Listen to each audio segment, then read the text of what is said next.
ဒီဗီဒီယိုလေးကတော့လွန်ခဲ့တဲ့အပတ်ကရိုက်ထားတဲ့ဗီဒီယိုလေးပါလက်တလောဖြစ်သွားတဲ့ငလင်အခြေအနေကြောင့်ရှာဗလော့တွေရိုက်တာနားထားပါတယ်မမျှော်မှန်းထားတဲ့တဘာဝဘေးဆိုးကြီးကြောင့်ပျက်စီးဆုံးရှုံးမှုတွေကိုလည်းစိတ်မကောင်းစွာနဲ့မြင်တွေ့ရပါတယ်ရှာလည်းထပ်တူထပ်များခံစားပြီးတော့ကိုတက်နိုင်တဲ့ဘက်ကနေကူညီလိုက်ပါတယ်နောက်နေ့ကနေစပြီး vlog တွေပုံမှန်ပြန်တင်သွားပါမယ်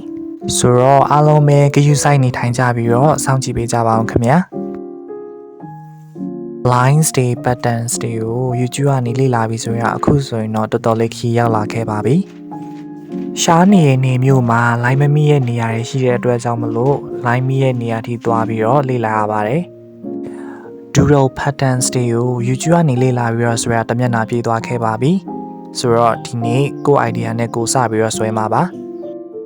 doodle ဆိုတာရှားတို့ကျောင်းသားဘဝတွေမှာပြင်းနေတဲ့အချိန်စာအုပ်ရဲ့နောက်ကျော်တွေမှာဆွဲတက်တဲ့ပုံလေးတွေပဲဖြစ်ပါတယ်အဲ့လိုပုံလေးတွေကိုစုပြီးတော့အမှုပညာပုံစံဖန်တီးလိုက်တာကို doodle art လို့ခေါ်ပါတယ် doodle art ကို YouTube ပြီးစိတ်တစားဆန်တဲ့အမှုပညာလို့လည်းသိထားပါတယ်ဒါကတော့ရှားသိရဲ့အချက်တွေကို sharing ပြန်လုပ်ပြရပါ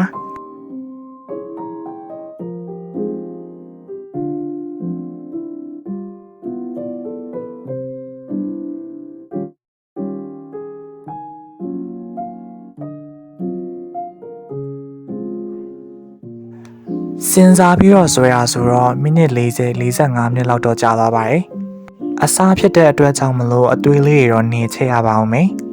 ။ Day 36 vlog ရတဲ့လောက်ပါပဲခင်ဗျာ။ဆုံးဖြတ်ကြည့်ပြီးတဲ့အတွက်ကျေးဇူးတင်ပါတယ်။